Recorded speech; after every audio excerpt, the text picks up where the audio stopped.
स्वागत है दोस्तों आप सभी का आपके अपने YouTube चैनल सीजी ज्ञान पर। दोस्तों इस वीडियो में हम छात्रावास अधीक्षक के लिए इम्पॉर्टेंट CDP जीके देखेंगे।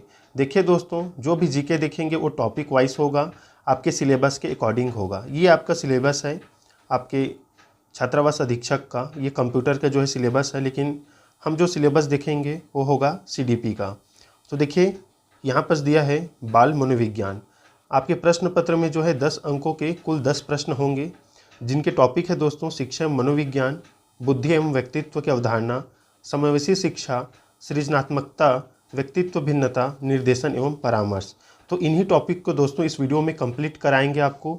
और जो प्रश्न है दोस्तों अच्छे लेवल के हैं, तो ज़रूर वीडियो को अंत तक देखिएगा। चलिए स्टार्ट करते हैं। पहला प्रश्न है दोस्तों जो कि है व्यक्तिगत विभिन्नता टॉपिक से। देखिए व्यक्तिगत भिन्नता का क्या अर्थ है। तो ये है अर्थ है दोस्तों, कोई दो व्यक्ति शारीरिक मानसिक योग्यता और संवेगात्मक दशा में समान और एक जैसे नहीं होते हैं। यही जो है व्यक्तिगत भिन्नता का अर्थ है। ऑप्शन बी जो है सही उत्तर हो जाएगा। आप यहाँ पर जो है एक्सप्लेनेशन भी देख सकते हैं। दूसरा प्रश्न है लंबाई, भार, त्वचा का रंग, पैर, आँखों एवं बालों का रंग में विविधता तथा विचलन को कहते हैं। तो देखिए इसे कहते हैं भौतिक अंतर। ऑप्शन बी जो है सही उत्तर हो जाएगा। व्यक्ति में वे भिन्नताएं जिससे वह कद, वजन, त्वचा का रंग, आंखों व बालों का रंग, पैर आदि से दूसरे से अलग होते हैं, यह क्या कहलाता है। तो ये कहलाता है दोस्तों शारीरिक भेद। ऑप्शन बी इसमें सही उत्तर होगा। वह कथन जो व्यक्ति विभिन्नता के संदर्भ में सत्य नहीं है वह है। तो देखिए कौन सा कथन सत्य नहीं है। व्यक्ति विशेष न तो कोटि और न ही प्रकार में भिन्न होते हैं। तो ये जो कथन है ये सत्य नहीं है। प्रकार में भी भिन्न होते हैं और कोटि में भी भिन्न होते हैं। तो ऑप्शन डी जो है सही उत्तर हो जाएगा। ये जो एक्सप्लेनेशन दिया गया है दोस्तों नीचे आंसर में, इसे आप चाहे तो वीडियो को थोड़ा सा रोक कर देख सकते हैं, ताकि आप जो है एग्ज़ाम में अच्छे तरह से जो है क्वेश्चन हल कर सकें। पांचवा प्रश्न है हम में से कुछ लोग, कुछ जो लंबे हैं तथा कुछ जो छोटे हैं, कुछ गोरे हैं कुछ काले हैं, कुछ लोग मजबूत हैं कमज़ोर हैं, यह कथन किस स्थापित सिद्धांत पर आधारित है। तो देखिए दोस्तों ये सिद्धांत है व्यक्तिगत विभिन्नता पर। ऑप्शन सी जो है सही उत्तर हो जाएगा। देख लीजिएगा एक्सप्लेनेशन है ये। हम सभी अपनी बुद्धि, प्रेरणा, अभिरुचि आदि के संदर्भ में भिन्न होते हैं, यह सिद्धांत संबंधित है। तो यह व्यक्तिगत विभिन्नता सिद्धांत से संबंधित है। देखिए टॉयलर के अनुसार शरीर के आकार और स्वरूप, शारीरिक गति संबंधी क्षमताओं, बुद्धि, उपलब्धि, ज्ञान, रुचि, अभिवृत्तियों और व्यक्तित्व के लक्षणों में माप की जा सकने वाली विभिन्नताओं की उपस्थिति सिद्ध की जा चुकी है। ये जो है टॉयलर का कथन है, इसे भी याद रखिएगा। विकास के व्यक्तिगत विभिन्नता को समझने के लिए क्या महत्वपूर्ण है। तो देखिए महत्वपूर्ण है दोस्तों ऑप्शन सी, वंशागत विशेषताओं के साथ साथ पर्यावरणीय कारकों एवं उनकी पारस्परिक क्रिया पर विचार करना। ऑप्शन सी जो है सही उत्तर हो जाएगा। ये देखिए इसका एक्सप्लेनेशन ये है। मार्गरेट मिड के अनुसार व्यक्तिगत विभिन्नताओं के लिए सर्वाधिक महत्वपूर्ण कारक है। तो सर्वाधिक महत्वपूर्ण कारक जो है सांस्कृतिक है। किसके अनुसार? मार्गरेट मिड के अनुसार। उन्होंने जो है संस्कृति को या सांस्कृतिक जो कारक है उसे महत्वपूर्ण माना है। देख लीजिए इसे। आपके एग्ज़ाम के लिए मोस्ट इम्पॉर्टेंट है दोस्तों, सभी प्रकार के जो टॉपिक है आपके एग्ज़ाम के लायक वो इसमें कवर कराया जाएगा। ज़रूर वीडियो को अंत तक देखिए। और देखिए CDP ऐसा प्रश्न है दोस्तों, इसे ध्यान से पढ़िए, वीडियो की ज़्यादा स्पीड मत कीजिएगा। अगर आप स्पीड करेंगे तो हो सकता है आपको समझ में ना आए। 9वां प्रश्न है व्यक्तिगत विभिन्नताओं का प्राथमिक कारण क्या है। तो देखिए आनुवंशिकता एवं पर्यावरण के बीच जटिल पारस्परिक क्रिया जो है प्राथमिक कारण है। ऑप्शन बी जो है सही उत्तर हो जाएगा। ये जो सभी प्रश्न है दोस्तों कोई न कोई एग्ज़ाम में जो है आया हुआ है, दूसरे राज्य से भी, अपने राज्य से भी या CTET से भी। सभी प्रश्न जो है बहुत ही इम्पोर्टेंट है।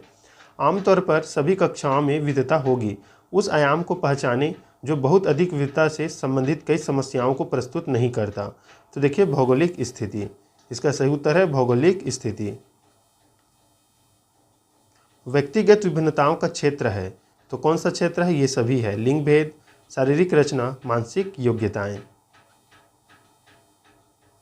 एक कक्षा में व्यक्तिगत विभिन्नताओं के क्षेत्र हो सकते हैं, तो कौन कौन से हो सकते हैं? उपरोक्त सभी। रुचि के, सीखने के, चरित्र के।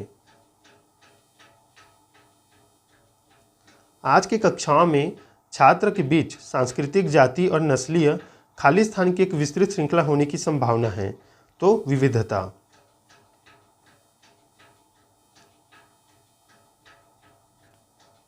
व्यक्तिगत विविधताओं वाले बच्चों को पढ़ाने के लिए ऐसे विद्यालय होने चाहिए जहां शिक्षक क्या हो, तो विविध अधिगम आवश्यकताओं के अनुसार विभिन्न शिक्षण अधिगम प्रविधियों का प्रयोग करने में प्रशिक्षित हों। मतलब उन्हें अलग अलग तरीके से जो है शिक्षा देना आना चाहिए।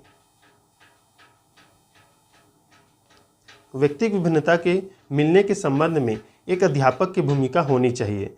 तो उपरोक्त दोनों होनी चाहिए। क्या क्या? व्यक्ति के दृष्टिकोण, अभिरुचि और योग्यता को जानने का प्रयास करना, साथ ही साथ व्यक्ति आधारित पाठ्यक्रमों को उनकी आवश्यकता के अनुसार जानने की कोशिश करना। ऑप्शन ए और बी दोनों सही हो जाएगा। एक अध्यापक किसी भी समूह में समुदाय आधारित व्यक्तिगत विभिन्नताओं को समझ सकता है। किस प्रकार से? भाषा एवं अभिव्यक्ति के आधार पर। ऑप्शन सी जो है सही उत्तर हो जाएगा।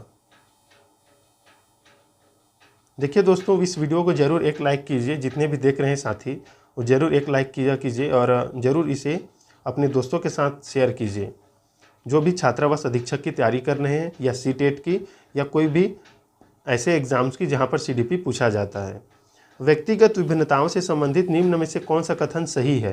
तो देखिए, यदि विद्यार्थी का बुद्धि स्तर समान है तब भी उपलब्धि में विभिन्नता हो सकती है। ये जो कथन है वो सही है दोस्तों। प्रजातिगत व्यक्तिगत विभिन्नताओं को समझने में निम्न में से क्या मददगार साबित नहीं होता? तो बुद्धि जो है साबित नहीं होता। मूल्य व्यवस्था, शाब्दिक एवं अशाब्दिक संप्रेषण, अधिगम की प्रक्रियाएं एवं विभिन्नताएं जो व्यवस्था है ये जो है मददगार साबित होता है। शिक्षार्थियों में बहुत विभिन्नताएं होती है।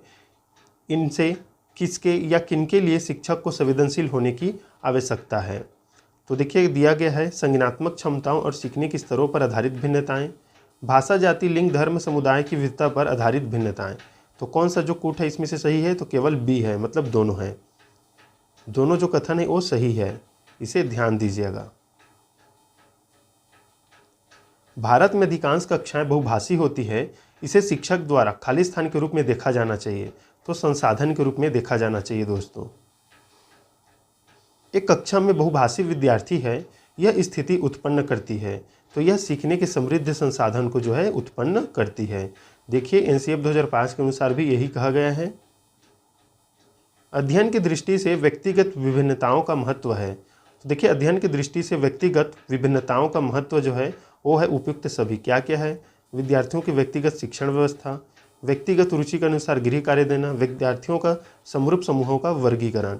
ये यहाँ पर नीचे में भी उसी को दिया गया है। विद्यालयों को किसके लिए व्यक्तिगत भिन्नताओं को पूरा करना चाहिए? तो देखिए यह समझने के लिए कि क्यों शिक्षार्थी सीखने के योग्य या अयोग्य हैं। ऑप्शन डी इसमें सही उत्तर हो जाएगा।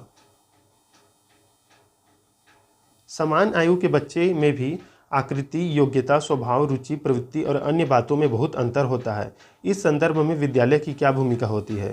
तो देखिए सुनिश्चित करना कि प्रत्येक बच्चे को अपनी क्षमताओं के अनुसार विकास के अवसर मिले।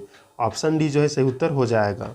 आपके एग्जाम में जो है इस प्रकार से बेस्ट आंसर को लेना है, मतलब चारों ऑप्शन सही रहेगा तो आपको सबसे अच्छा आंसर को ढूंढना है। शिक्षार्थी व्यक्तिगत भिन्नता प्रदर्शित करते हैं, अतः शिक्षक को क्या करना चाहिए? सीखने के विविध अनुभवों को उपलब्ध कराना चाहिए। ऑप्शन बी जो है सही उत्तर हो जाएगा। पढ़ाते समय सामान्य कक्षा में अध्यापक का सर्वाधिक ध्यान किस मनोवैज्ञानिक तथ्य पर होना चाहिए? बताइए दोस्तों, किस पर होना चाहिए? शिक्षण तकनीक, शारीरिक क्षमता, व्यक्तिगत विभिन्नता या पारिवारिक स्थिति? तो देखिए दोस्तों, पढ़ाते समय सामान्य कक्षा में अध्यापक का सर्वाधिक ध्यान किस पर होना चाहिए? तो व्यक्तिगत विभिन्नता। टॉपिक क्या पढ़ रहे हैं हम? व्यक्तिगत विभिन्नता। इसे ध्यान में रखिएगा। आपके एग्जाम में हो सकता है दोस्तों यही प्रश्न जो है पूछा जाए, बहुत ही इम्पॉर्टेंट है। अब देखिए दोस्तों, एक टॉपिक हो गया व्यक्तिगत विभिन्नता, 26 प्रश्न देखिए। अब दूसरा है शिक्षा एवं मनोविज्ञान से। प्रथम मनोवैज्ञानिक प्रयोगशाला की स्थापना किसने की थी? तो ये की थी दोस्तों ऊंट ने। याद रखिएगा इसे। देखिए इसमें इसे पढ़ लीजिए, मोस्ट इम्पॉर्टेंट है। जर्मनी के चिकित्सक, दार्शनिक, प्राध्यापक विल्हेम मैक्सिमिलियन ऊंट को आधुनिक मनोविज्ञान का जनक माना जाता है। किसका? आधुनिक मनोविज्ञान का। ऊंट ने मनोविज्ञान को विज्ञान माना और उन्होंने ही सबसे पहले अपने आप को मनोवैज्ञानिक कहा। वे प्रायोगिक मनोविज्ञान के जनक माने जाते हैं। सन 1879 में लिप्जिंग विश्वविद्यालय में मनोविज्ञान की प्रथम प्रयोगशाला स्थापित की। इसके बाद मनोविज्ञान को एक स्वतंत्र विधा माने जाने लगा।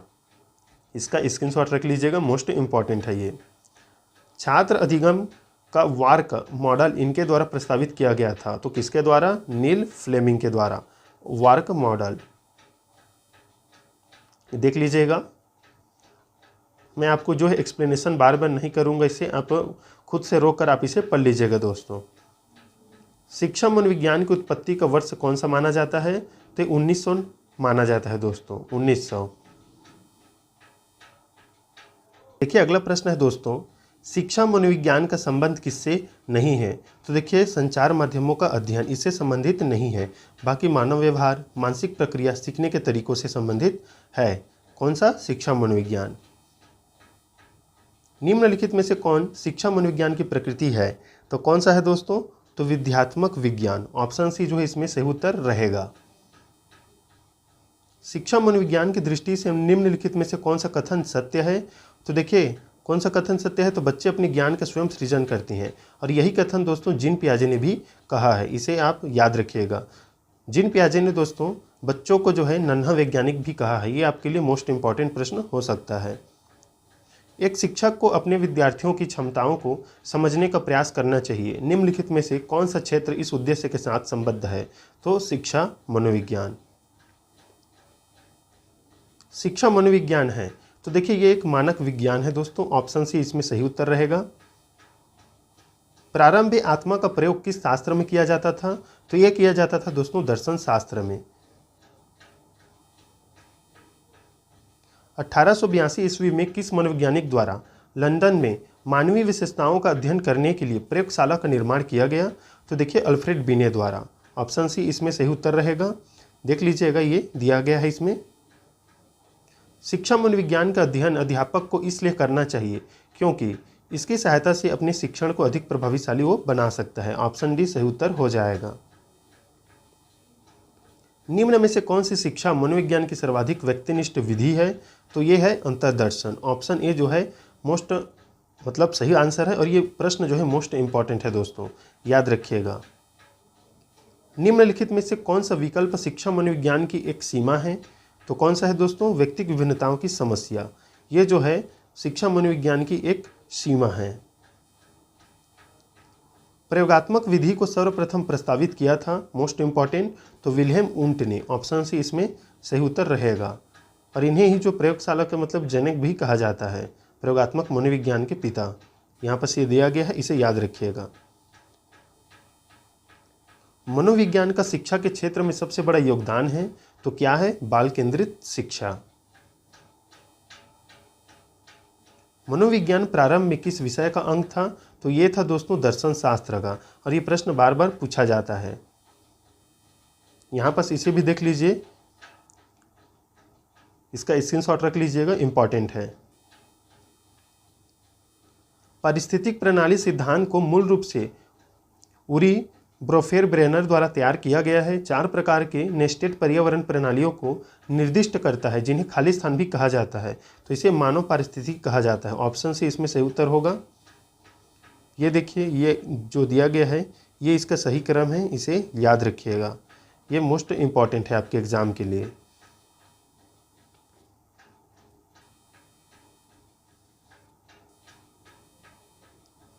औपचारिक वातावरण में होने वाले अधिगम का खाली स्थान द्वारा अध्ययन किया जाता है, तो किसके द्वारा? शिक्षा मनोविज्ञान के द्वारा। व्यक्ति बिना किसी अंतर्निहित मानसिक प्रकरण के पैदा होते हैं और इसलिए सभी ज्ञान अनुभव या धारणा से आते हैं। इस धारणा को खाली स्थान के रूप में संदर्भित किया जाता है। तो मासूम मन स्थिति या इसी के द्वारा जो है इसे संदर्भित किया जाता है। तबुला रास दिया गया है इसे।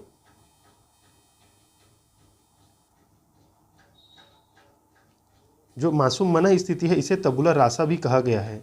इसे ध्यान दीजिएगा, हो सकता है आपका एग्जाम ये आ जाए। अब देखिए अगला टॉपिक है बुद्धि दोस्तों। यहाँ से प्रश्न तो बनेगा ही। तर्क संगत चिंतन शब्द निम्न में से संबंधित है, तो यह है बुद्धि से संबंधित।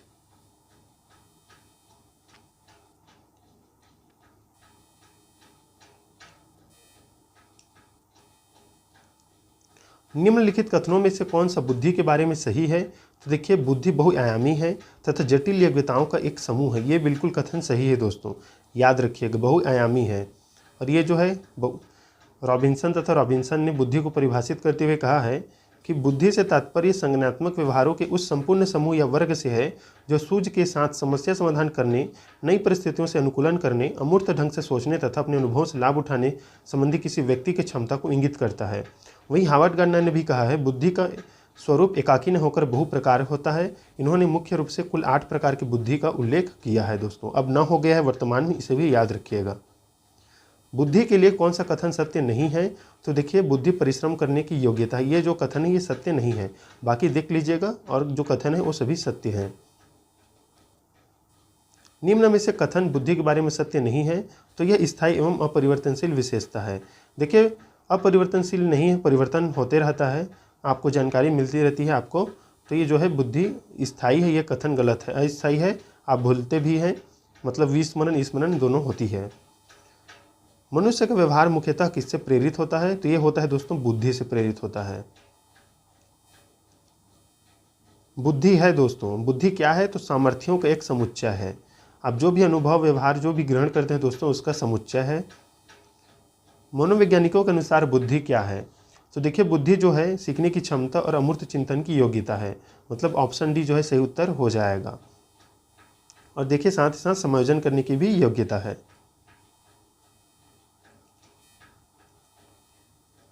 हमारे पास बुद्धिमत्ता के लिए संस्कृति निष्पक्ष परीक्षण क्यों है? तो देखिए, बुद्धिमत्ता परीक्षण भाषा और शिक्षा के अंतर से मुक्त होने चाहिए।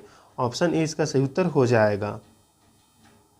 बुद्धिमत्ता खालिस्तान और पर्यावरण दोनों का एक उत्पाद है। तो देखिए, आनुवंशिकता। कई क्षमताओं को एक साथ रखा जाना खालिस्तान कहलाता है, तो ये बुद्धि कहलाता है दोस्तों। किस प्रकार के विकास से एकाग्रता तथा सृजनात्मकता का संबंध है? तो बौद्धिक विकास से। बुद्धि समावेश करती है। तो देखिए, बुद्धि जो है अपसारी चिंतन का जो है समावेश करती है। अपसारी मतलब दोस्तों, मतलब केंद्रित न रहना, फैलना दोस्तों, इसे याद रखिएगा। और देखिए, कंप्यूटर का जो है हमने पहला वीडियो जो है अपलोड किया है कंप्यूटर का दोस्तों, 300 प्रश्न। फिर उसके बाद आज ही किए हैं 150 प्रश्न। पूरे ये टॉपिक वाइज है, हमने इसी स्पीड से ज़रूर पढ़ाया है, लेकिन ये आपके लिए इंपॉर्टेंट है। अगर आपने कंप्यूटर एक बार भी नहीं पढ़ा है तब की कंडीशन में देख जरूर लीजिएगा जाकर चैनल पर। निम्नलिखित में से बौद्धिक वातावरण को प्रभावित करने वाला सबसे महत्वपूर्ण कारक कौन सा है? तो विद्यालय का वातावरण दोस्तों। एक जुड़वा भाइयों में से एक को सामाजिक आर्थिक रूप से धनाढ़ परिवार द्वारा गोद लिया जाता है और दूसरे को एक निर्धन द्वारा। 1 वर्ष के बाद उनके बुद्धि लब्धांक के बारे में निम्न में से कौन सा कथन जो है सर्वाधिक संभावना योग्य है? तो आपको बताना है। देखिए, इसमें सामाजिक आर्थिक स्तर पर बुद्धि लब्धांक को प्रभावित नहीं करता है, याद रखिएगा। ऑप्शन बी जो है सही उत्तर हो जाएगा। बुद्धि मापन के इतिहास से संबंधित प्रश्न देखिए, बुद्धि लब्धि या IQ की अवधारणा किसके द्वारा दी गई थी? तो स्टर्न के द्वारा दिया गया है दोस्तों, इसे याद रखिएगा। चलिए पढ़ लेते हैं, इसे इम्पॉर्टेंट है। जर्मन मनोवैज्ञानिक विलियम स्टर्न तथा कुहलमान ने सन 1912 में मानसिक आयु व वास्तविक आयु के अनुपात को बुद्धि लब्धि या संक्षेप में IQ के रूप में प्रयोग किया। परंतु IQ का प्रयोग सन 1916 में टर्मेन के द्वारा स्टैनफोर्ड बीने परीक्षण के प्रकाशन के उपरांत ही प्रचलित हो पाया था। लेकिन आपका यहाँ पर प्रश्न क्या है? बुद्धि लब्धि या IQ की अवधारणा दी गई थी किसके द्वारा? तो याद रखिएगा, स्टर्न के द्वारा। मानसिक आयु का संप्रत्यय सबसे पहले किसने बताया था? तो यह बताया था दोस्तों अल्फ्रेड बीने और साइमन परीक्षण 1908 ने। मानसिक आयु का संप्रत्यय सबसे पहले, ये इसका स्क्रीनशॉट ले लीजिएगा, आपके लिए महत्वपूर्ण है। 1908 में प्रथम बिनेट साइमन परीक्षण संशोधित निर्गत हुआ, तो ये हुआ था 1911 में। आपके लिए इंपॉर्टेंट तथ्य है ये, इसका भी आप स्क्रीनशॉट रख लीजिएगा।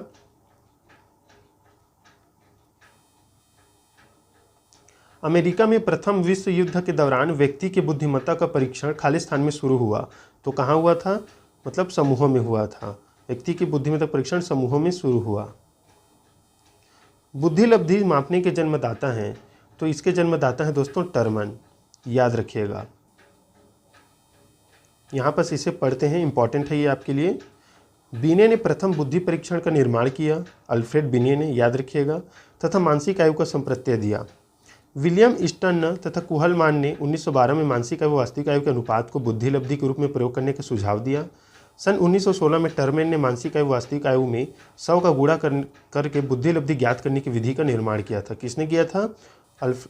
टर्मन ने। इसलिए टर्मेन को बुद्धि लब्धि मापने का जन्मदाता भी माना जाता है। किसको बुद्धि लब्धि मापने का? तो टर्मन को। मोस्ट इंपॉर्टेंट है। किसने सबसे पहले बुद्धि परीक्षण का निर्माण किया? तो अल्फ्रेड बीने ने, याद रखिएगा। और देखिए उनके साथ थियोडोर साइमन भी थे, इसे भी याद रखिए। स्टैनफोर्ड बीने परीक्षण मापन करता है, तो बुद्धि का जो है मापन करता है। ये इसका भी स्क्रीनशॉट रखिए आप। बुद्धि लब्धि अवधारणा के प्रथम प्रतिपादक कौन है? तो विलियम ईस्टर्न है, बुद्धि लब्धि अवधारणा के प्रथम प्रतिपादक। ऑप्शन डी जो है सही उत्तर हो जाएगा। मानसिक आयु का प्रत्यय दिया था, तो अल्फ्रेड बीने और साइमन ने दिया है, इसे याद रखिएगा। मोस्ट इंपॉर्टेंट है मानसिक आयु का प्रत्यय। मानसिक आयु के प्रत्यय का सर्वप्रथम प्रयोग किया था, तो प्रयोग किया था अल्फ्रेड बीने और साइमन ने, वही है ये भी प्रश्न। किसने सबसे पहले बुद्धि परीक्षण का निर्माण किया था?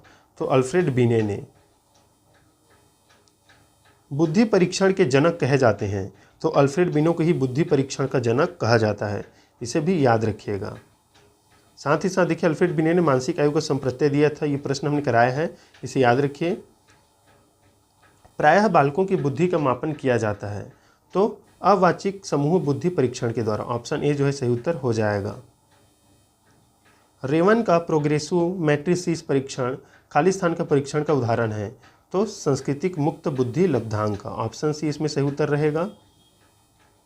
वैसलर के बालकों के लिए बुद्धि मापनी में उप परीक्षणों की कुल संख्या है, तो 11 है। बुद्धि का सामूहिक परीक्षण कौन सा है? तो आर्मी बीटा परीक्षण। ये मोस्ट इंपॉर्टेंट है दोस्तों। देखिए DSSB PRT में ये सभी प्रश्न जो पूछे गए हैं। बीने साइमन परीक्षण द्वारा मापन किया जाता है, तो विशिष्ट बुद्धि का, इसे भी याद रखिएगा। चेस तथा कार्ड को निम्न में से किस में वर्गीकृत किया जा सकता है? तो इसे बौद्धिक खेल में वर्गीकृत किया जाता है दोस्तों। चेस को, शतरंज को, और कार्ड बौद्धिक खेल को। प्रदर्शन बुद्धि को निम्न में से द्वारा मापा जाता है, तो चित्र व्यवस्था से। ऑप्शन डी सही उत्तर हो जाएगा।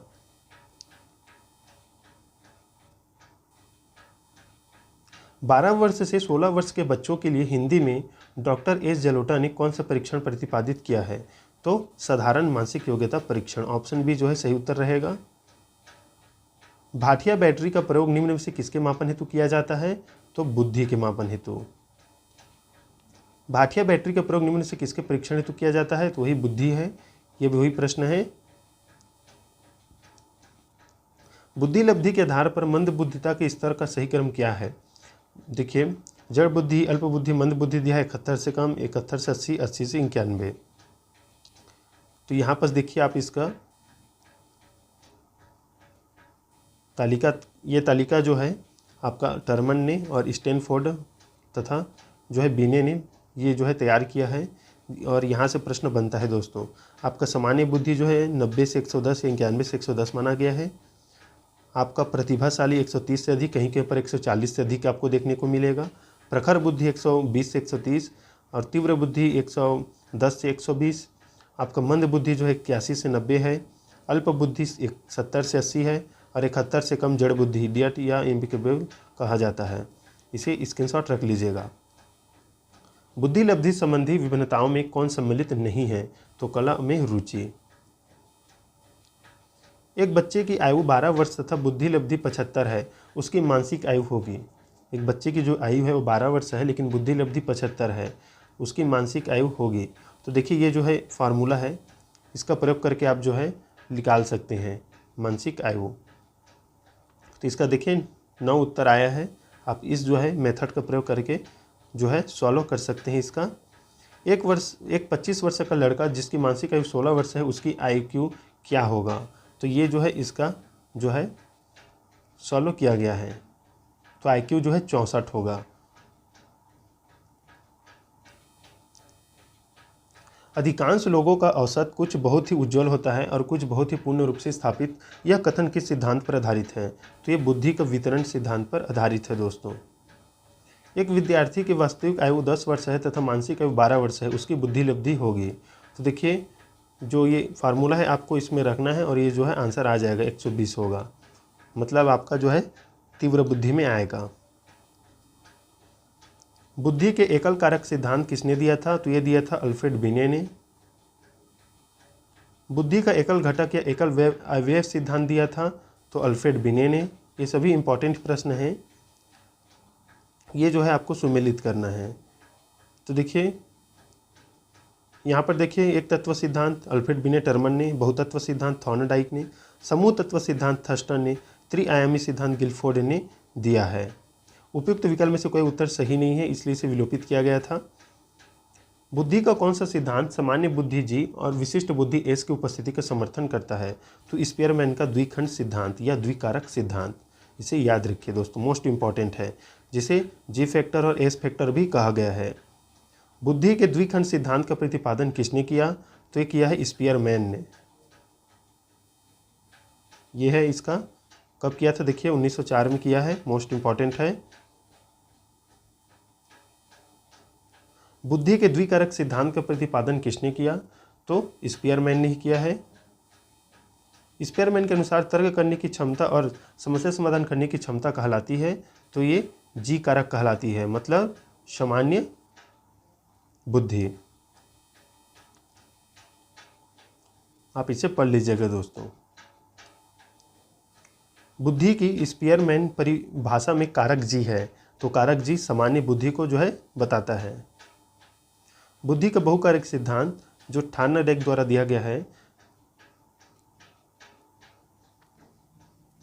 देखिए बहुकारक बुद्धि के प्रतिपादक कौन थे? तो इनमें से कोई नहीं यहाँ पास है, क्योंकि थॉर्नडाइक इसका सही उत्तर रहेगा। बहुकारक बुद्धि के प्रतिपादक E.L. थॉर्नडाइक थे, इसे याद रखिए दोस्तों, बाकी आप देख लीजिएगा, इंपॉर्टेंट है। बुद्धि के बहुकारक सिद्धांत के प्रतिपादक हैं तो थॉर्नडाइक। बुद्धि का संरचनात्मक सिद्धांत J.P. गिलफोर्ड। बुद्धि का संरचनात्मक सिद्धांत J.P. गिलफोर्ड द्वारा दिया गया है। संज्ञान किस बुद्धि के सिद्धांत का हिस्सा है? तो गिलफोर्ड के सिद्धांत का। देखिए इन्होंने जो संक्रिया है उसे 5 प्रकार में विभाजित किया है। कौन कौन से? संज्ञान में, स्मरण में, परंपरागत चिंतन में, गैर परंपरागत चिंतन में और मूल्यांकन में। इसे भी याद रखिए। गिलफोर्ड ने अपसारी चिंतन पद का प्रयोग किसके समान अर्थ में किया है? तो ये किया है दोस्तों सृजनात्मकता के। बुद्धि का तरल ठोस सिद्धांत किसने दिया है? कैटल ने दिया है। आर.बी. कैटल की तरह बुद्धि तुल्य है किसके? वंशानुगत कारकों के, इसे भी याद रखिए। बुद्धि का तरल मोज़ेक मॉडल किसने दिया है? तो ये दिया है कैटल ने। ऑप्शन ए जो है सही उत्तर हो जाएगा। बुद्धि के तरल क्रिस्टलीय प्रतिमान के प्रतिपादक कौन थे? तो कैटल हैं। देखिए ये कई प्रकार से कई नामों से जाना जाता है, इसे आप ध्यान रखिएगा। बुद्धि का त्रितंत्र सिद्धांत स्टेनबर्ग द्वारा दिया गया है। निम्न में से कौन सा स्टेनबर्ग का बुद्धि त्रिस्तरीय सिद्धांत का एक रूप है? तो व्यवहारिक बुद्धि। यहाँ पर देख लीजिए इसे, संदर्भगत उप सिद्धांत संयोजन, अनुभवजन्य उप सिद्धांत संयोजन और घटक उप सिद्धांत।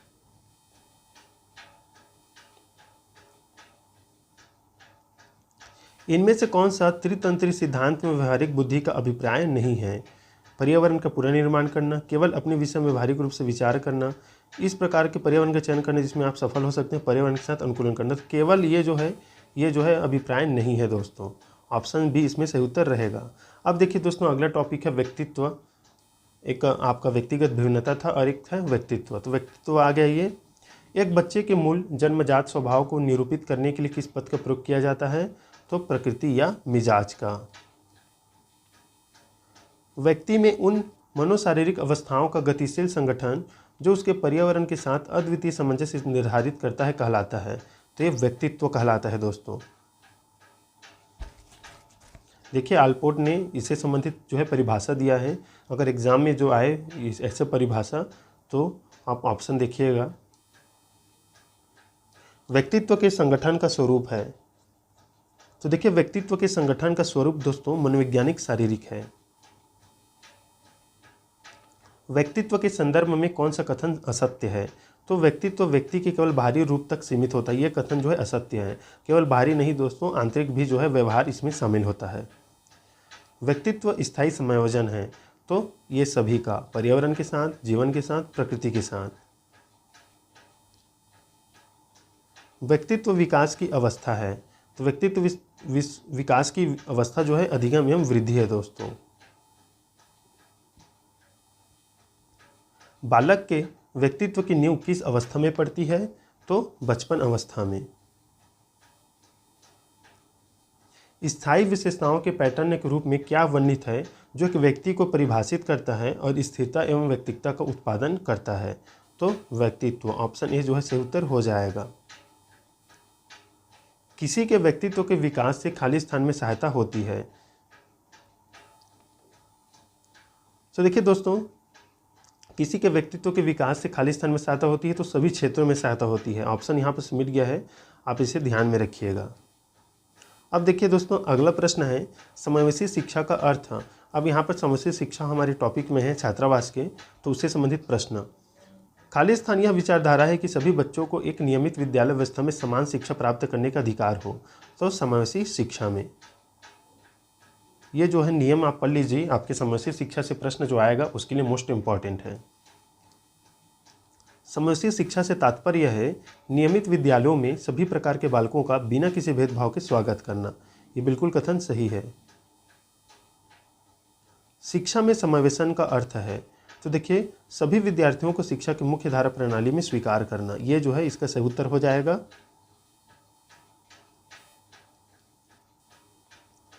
विशेष शिक्षा संबंधित है, तो कम योग्य छात्रों के लिए शैक्षिक कार्यक्रम से। ऑप्शन बी इसमें सही उत्तर है।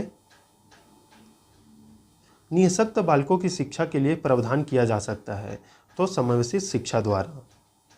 देखिए दोस्तों, आपके छत्तीसगढ़ छात्रावास अधीक्षक के लिए तो इम्पॉर्टेंट है। अगर आप देखें तो ये आपके छत्तीसगढ़ टेट के लिए, सी टेट के लिए और बहुत सारे एग्ज़ाम के लिए इम्पॉर्टेंट है दोस्तों। अगर आप तैयारी कर रहे हैं तो अच्छे से पढ़िएगा और ज़रूर शेयर कीजिए इस वीडियो को।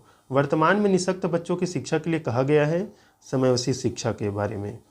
देखिए समावेशी शिक्षा जो है एनसीईआरटी 2005 के में भी इसके बारे में वर्णन है, आप इसे देख लीजिएगा। निम्नलिखित में से कौन से कथन समावेशन का सबसे अच्छा वर्णन करता है, तो देखिए सी, यह एक दर्शन है कि सभी बच्चों को नियमित विद्यालय प्रणाली में समान शिक्षा प्राप्त करने का अधिकार। विशेष आवश्यकता वाले बच्चों को शिक्षा उपलब्ध कराई जानी चाहिए, तो कैसी कराई जानी चाहिए दोस्तों, अन्य सामान्य बच्चों के साथ। ये जो है बहुत बार ये भी प्रश्न आया हुआ है।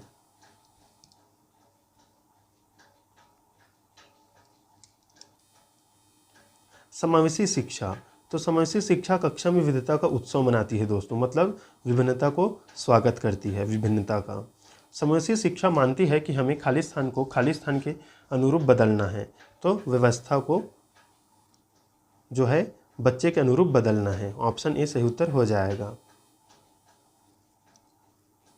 सभी के लिए विद्यालयों में सभी की शिक्षा निम्नलिखित में से किसके लिए प्रचार वाक्य हो सकता है, तो समावेशी शिक्षा। विशेष रूप से जरूरतमंद बच्चों की शिक्षा का प्रबंध होना चाहिए, तो दूसरे सामान्य बच्चों के साथ होना चाहिए दोस्तों। समन्वित शिक्षा की सफलता निर्भर करती है, तो किस पर निर्भर करती है, शिक्षकों में अभिवृत्तिगत परिवर्तन पर। एक समावेशी कक्षा वह है जहां अध्यापक प्रत्येक अधिगमकर्ता के लिए वैविध्यपूर्ण या विविधिपूर्ण सार्थक अधिगम अनुभव के हेतु परिवेश का निर्माण करे। ऑप्शन डी जो है सही उत्तर होगा। समावेशी शिक्षा उस विद्यालय शिक्षा व्यवस्था की ओर संकेत करती है जो शारीरिक वृद्धि या शारीरिक, बौद्धिक, सामाजिक, भाषिक या अन्य विभिन्न योग्यता स्थितियों को ध्यान में रखे बगैर बच्चों को शामिल करे। ऑप्शन डी जो है सही उत्तर हो जाएगा। समेकित शिक्षा या समावेशी शिक्षा इंगित करती है सामान्य बच्चों एवं भिन्न रूप से योग्य बच्चों के लिए एक ही स्कूल।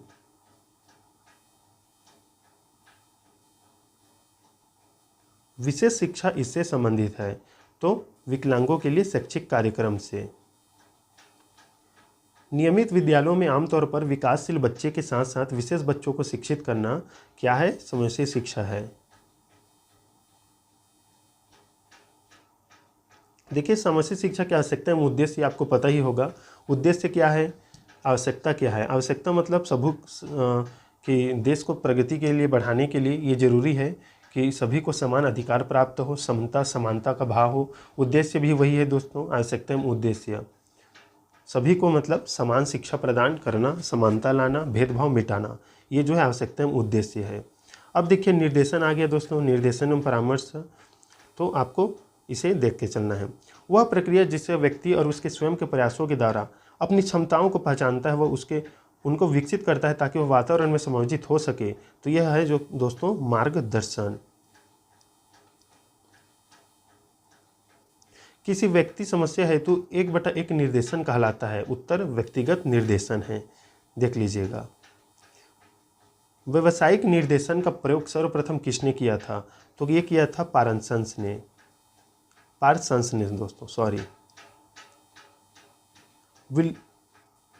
विलियमसन के अनुसार निम्नलिखित में से कौन सा निर्देशात्मक परामर्श का लाभ है, तो ए है दोस्तों, कौन सा है, भावनात्मक पहुली के बजाय बौद्धिकता पर जोर दिया जाता है। ऑप्शन ए सही उत्तर हो जाएगा। ये देख लीजिएगा इसका। एक छात्र को मार्गदर्शन देने के लिए एक अध्यापक को जानना अति आवश्यक है। तो क्या जानना अति आवश्यक है, तो अधिगम की कठिनाई को, व्यक्तित्व को और घर के वातावरण को। ये सभी जो है सही उत्तर हो जाएगा दोस्तों।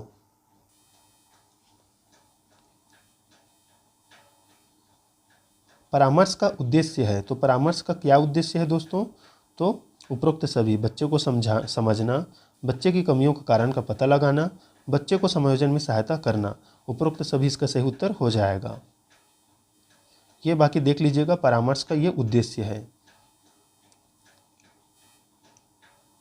निम्नलिखित में से कौन सी जो है ग्रहणशील परामर्श दृष्टिकोण की एक सीमा है, तो ऑप्शन ए, इस परामर्श दृष्टिकोण की गत्यात्मक विशेषता को नियंत्रित करने के लिए अत्यधिक कुशल परामर्शदाताओं की आवश्यकता होती है। ये जो है इसकी सीमा है। परामर्श में शामिल होता है, तो क्या होता है, परामर्शदाता व्यक्ति के बीच विचारों का आदान प्रदान और परामर्श। ऑप्शन ए यहाँ पर सही उत्तर हो जाएगा। अब देखिए दोस्तों, सृजनात्मक बालक आ गए, प्रतिभाशाली या सृजनात्मक बालक। अगला टॉपिक है, बच्चों में प्रतिभाशीलता खालिस्तान के कारण हो सकती है, तो आनुवंशिकता और वातावरण के बीच अंतःक्रिया के कारण। गिफ्टेड या जो उपहार स्वरूप जो मेधावी छात्र है, प्रतिभाशाली छात्र होने का लक्षण है, तो बी इसका सही उत्तर है। 1 और 2, अभिव्यक्ति में नवीनता और जिज्ञासा, ये जो है इसके लक्षण है दोस्तों प्रतिभाशाली बालक के। प्रतिभाशाली बच्चे का गुण है, तो गुण क्या है, तीव्र निर्णय लेना और आत्मविश्वास का होना। ऑप्शन सी यहाँ पर सही उत्तर हो जाएगा। दोस्तों इस वीडियो को जरूर लाइक कीजिएगा, आपके लिए वीडियो बनाया जा रहा है। आपको कम समय में दोस्तों अधिक जानकारी आपको इसमें मिल रही है और अच्छे अच्छे प्रश्न हैं दोस्तों। आपका जो है छात्रावास में 10 प्रश्न में 10 आपका जो है सही होगा। प्रतिभावान बालक की बुद्धि लब्धि होती है दोस्तों, तो ऑप्शन बी 140 दोस्तों। देखिए टर्मेन ने 1916 में स्टैनफोर्ड बिने परीक्षण के साथ बुद्धि लब्धि के वितरण की तालिका तैयार की थी। टर्मेन ने 1916 में, जो इसके ये हैं दोस्तों, आपको बताया गया है इसमें कौन प्रतिभाशाली है, प्रखर है, तीव्र है, सामान्य है, मंद है, अल्प है या जड़ बुद्धि। इसे ध्यान में रखिए और अच्छे से पढ़िए। प्रतिभाशाली बालक हैं दोस्तों, तो तीव्र और आसानी से सीखने वाले। निम्नलिखित में से कौन सी विशेषता प्रतिभावान शिक्षार्थी की है, तो यदि कक्षा की गतिविधियां अधिक चुनौतीपूर्ण नहीं होती है तो वह बहुत कम प्रेरित अनुभव करता है और उब जाता है। बिल्कुल सही है दोस्तों, वो प्रतिभाशाली है तो उबेगा ही। ऑप्शन ए सही उत्तर हो जाएगा। प्रतिभाशाली शिक्षार्थी खालिस्तान है, तो अपसारी चिंतक है दोस्तों, सभी दिशाओं में वो सोच सकता है, केवल एक दिशा में नहीं, सभी दिशाओं में अपसारी चिंतक है वो। प्रतिभाशाली बालकों में निम्न विशेषता होती है, क्या होती है, उपरोक्त सभी। अधिक महत्वाकांक्षा रखता है, बुद्धि लब्धि 130 से ऊपर होती है, शब्दकोश उसका विस्तृत होता है दोस्तों। बाकी आप देख लीजिए, ये सभी इसकी विशेषताएं हैं सृजनात्मक बालक की या प्रतिभाशाली बालक की। इनमें से कौन सी विशेषता प्रतिभाशाली बच्चों की नहीं है, तो देखिए ऑप्शन बी, निम्न औसती मानक मानसिक प्रक्रियाएं। निम्न बोल दिया यहाँ पर, तो ये प्रतिभाशाली बच्चों की विशेषता नहीं है दोस्तों, सभी चीज़ उच्च होती है इनमें। ये है स्किनर और हैरीमैन ने दिया है कुछ, इसमें बताया है, इसे देख लीजिए। तो दोस्तों ये थे इम्पोर्टेंट प्रश्न आपके छात्रावास से छात्रावास के लिए सभी टॉपिक से। देखिए दोस्तों, आपका कोलबर्ग है, जिन प्याजे है, इससे संबंधित जो प्रश्न है आप किसी और वीडियो से देख लीजिएगा, वहाँ से प्रश्न आ सकता है, लेकिन बहुत ही कम संभावना है। आप इतना जान लीजिए, जिन प्याजे ने संज्ञानात्मक विकास की जो है सिद्धांत दिया है, जिसमें 4 जो है उन्होंने अवस्था बताई है: संविधि पेशी अवस्था, पूर्व संक्रियात्मक अवस्था, मूर्त अवस्था और अमूर्त अवस्था। जो पहला है संविधि पेशी अवस्था 0 से 2 वर्ष होता है, मूर्त संक्रियात्मक का 2 से 7 वर्ष होता है, मूर्त का 7 से 11 होता है और अमूर्त का 11 से 15 होता है या ऊपर माना जाता है। आप इसे याद रखिएगा। और वाइगोत्स्की है, जो सामाजिक सांस्कृतिक सिद्धांत दिए हैं, उन्होंने संस्कृति को, भाषा को महत्वपूर्ण माना है और भाषा को एक यंत्र के रूप में माना है दोस्तों। और उनके अनुसार जो है भाषा महत्वपूर्ण है, संस्कृति महत्वपूर्ण है, समाज महत्वपूर्ण है। किनके अनुसार? वाइगोत्स्की के अनुसार। उन्होंने एक स्कैप फोल्डिंग बताया है, जिसे मचान बोलते हैं, सहारा देना बोलते हैं। जैसे एक बच्चे साइकिल चलाना सीखता है तो थोड़े दूर कोई उसे सहारा देता है साइकिल चलाने की, फिर वो छोड़ देता है ताकि वो आगे सीखे। एक हो गया आपका स्कैप फोल्डिंग हो गया, स्कैप फोल्डिंग। एक होता है मोर नॉलेजेबल, मतलब अधिक जानने वाला। तो ये जो है आप इसे देख लीजिएगा। आप और भी यूट्यूब चैनल है, वहाँ से आप उसे पढ़ सकते हैं इन टॉपिक को, लेकिन ज़्यादा इससे बहुत ही कम पूछा जाएगा 10, क्योंकि छात्रावास पेपर में जो 10 प्रश्न आएंगे वो आपके अच्छे लेवल के होंगे। तो ये जो प्रश्न कराया है दोस्तों, इसे एक बार ये वीडियो देखने के बाद दोबारा ज़रूर देखिए। एग्ज़ाम में जाने से पहले 10 में 10 जो दोस्तों आपका बनना चाहिए। एग्ज़ाम जो है महत्वपूर्ण है आपके लिए। और इस वीडियो को ज़रूर शेयर कीजिएगा अपने सभी दोस्तों के साथ जो छात्रावास की तैयारी कर रहे हैं। मिलते हैं दोस्तों नेक्स्ट वीडियो में अच्छे इन्फॉर्मेशन के साथ। तब तक के लिए धन्यवाद।